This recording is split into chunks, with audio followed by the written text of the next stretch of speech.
We talked previously about having productive goals, right? Now, work and personal ambition can take over anyone, right? It's what makes us thrive in some respects, really. Now, Lord Krishna in the Bhagavad Gita, however, says that attachment leads to desire, fulfillment of desires leads to greed, and unfulfillment leads to anger.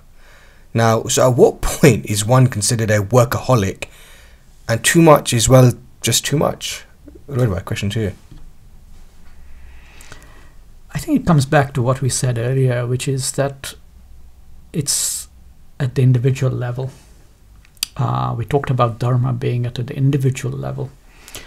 And I mentioned that, you know, for me, it's the obligatory duties and right conduct.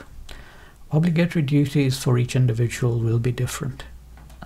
Those individuals who are living in an extended household will have duties towards grandparents and parents, and have brothers and sisters and everything like that, on top of, you know, their own aspirations and involvements that they have with work, with friends, you know, the sports that they play, whatever it is. And therefore, that decision about what it is that I have to focus on and how much is enough and how to balance that is something that the individual has to decide, because there are two things that the Bhagavad Gita talks about. Is that the path of Shreyas and the path of prayers, the path of good and the path of pleasant, right? And most people will choose the path of pleasant because that gives you instant recognition, instant joy, with least effort.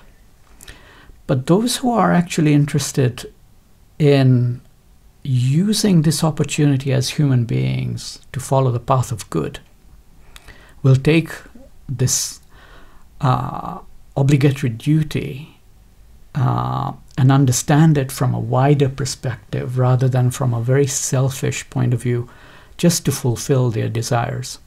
And when you do that, you know, you are then beginning to understand, you know, how Dharma begins to play an important part in your life, and that you can achieve all your ambitions and yet be a good person and follow the path of the good. It's possible. Same question to you, Varma. Yeah, I mean, I've been accused of being a workaholic, and I think it's why do you become a workaholic? That's the question. I think very early on in my career, it was a requirement to being a workaholic. You know, it was almost an attribute of being in investment banking that, you know, you work 15, 18 hours a day, 7 days a week, etc., etc. So work. You know, then there's a question: well, why do you do that, and what's underlying that? And a lot of the time, it's identity. It's identity. If you think about it, it's actually identity. I identify with that job, with that status, with that career title, and in order to maintain that identity, I put everything I can possibly into it. I possibly can into it. Obviously, I was lucky enough to then mature and then realise I wasn't money motivated. So why am I doing this? There are things much more important to me in my life, in balance, of course. But I think you can't. Anyone who's a workaholic, anyone who's listening who knows somebody who's a workaholic, ask them, why are they a workaholic? Why do they need to? And often you hear things like, well, I'm doing it for my family. Well, is that what your family wants? Though? Have you ever asked them? Mm-hmm. You know, is that what they want? I'm doing this because, you know, I need to make a lot of money. Are you poor? So these things, once you kind of drill down, then you understand what is driving this behaviour of just work, as a famous song once said. Arjun. Yeah, I think I'll put my hands up and say openly, my generation and the generations younger than me are the preyas generation. We're the instant gratification generation. Yeah. When our phone breaks, you buy a new one. When your sock rips, you buy a new one. You know, everything is just seen as an accessory to your life, and it is becoming quite unhealthy for wider society. That Just the accessibility we have, here in London. If I want food and I can't be bothered to eat, I can just press a button on my phone and within 10 minutes it's here.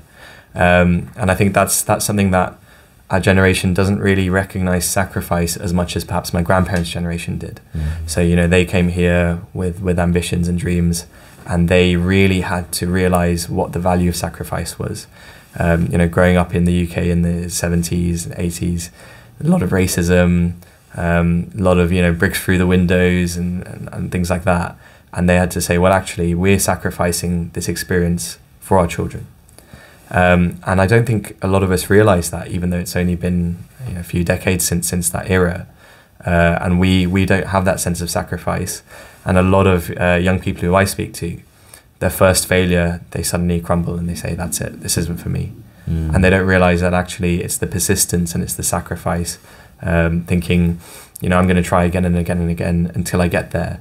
And obviously there is a line where some people get to and they say it's not worth it. But we do need to try again, and we will get things wrong. And I think that's really important, not just in the workplace, but also just in our family lives, in our social lives, and everywhere. Yeah. But guys, let's be real here, right? As a Hindu, our end goal has to be to attain moksha, right?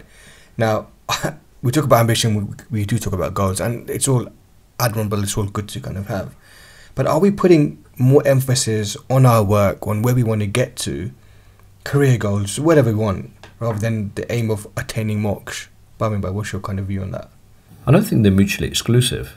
I don't think you can, going back to the start of the conversation, when is artha a problem? When it's greed. Whereas wealth in itself is not an issue. Karma, when is that a problem? When it becomes vasa rather than just fulfillment. So moksha is, many would argue, it's not possible to attain moksha until you fulfill the others, because they will keep you rooted in some way in materialistic desires. So in order to overcome those materialistic desires, there's a kind of going in it and through it, some would argue. But for me, I think moksha, as I say, it comes with that maturity. For me, is to say the experience of Paramatma, the divine, of Bhagavan, in every deed you do, whether it's materialistic or not. The biggest mistake I think a lot of people make, and even I'm guilty of it, is thinking God is something you do in the mandir or in your prayer room. Why does it have to be restricted to that? That is something you can do in every deed, every thought, everything you get involved in. Bhagavan can be part of that. And so moksha, what's the meaning of moksha? Freedom. So there's a freedom from the karmic reactions that come from any thought, deed, or any karma you're doing. And that happened, and Gita talks about this at great length, is do it as an oblation, as an offering to Bhagavan. So I don't think moksha is something you do later on in life, and once you've retired, that's when you can, maybe you'd focus a lot more because you've fulfilled all the other objectives.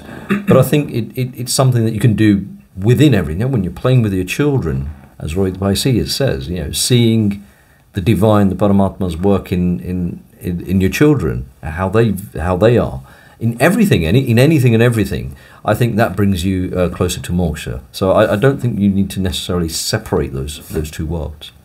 I'm glad you kind of said that, which is a very different way to kind of thinking. And we've touched upon that quite a lot when we kind of spoke. But anything to add on? Yes, I think the thing about freedom is that people think that by going along with what's on their mind is freedom, rather than following particular set of rules and procedures. But it's not really freedom, because the mind is playing its game. It's habitual conditioned state of identity that's following, as you said, Arjun, that instant pleasure. This is what everybody else is doing. Somebody else has something that I don't have, so I must get it. Those kind of things keep people on that roller coaster ride of actually wanting to try and get things that they think are going to make them happy. So that's no freedom, because they just don't have that opportunity to step back and make choices that are going to be in their long-term interests rather than, short-term pleasures. And therefore, stepping back is very, very important.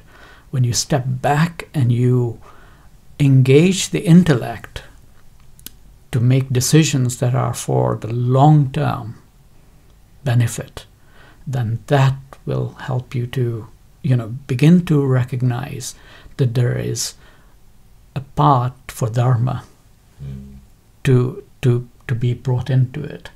And, you begin to look at your obligatory duties, and then you frame the whole daily life based on that.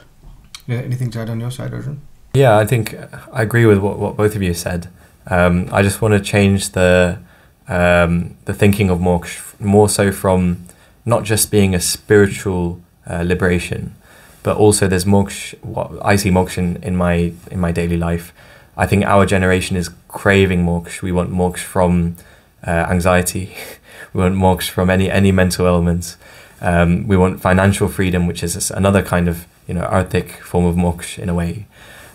So it's not just about life and death, and it's not just about what happens when we do inevitably pass on, but it's also about just in our daily life, what do we want freedom from? And a lot of us now, we're just getting wrapped into career and money, and it never really ends. Yeah. And I think we really need to say, actually, moksha in our daily life is having freedom from those anxieties and freedoms from those bad thoughts which can lead you into a spiral. And all of us, in every one of us, is guilty of, at a period in our life or multiple periods in our life, overthinking and over worrying and becoming overly anxious of things which now, when we look back, might be very trivial.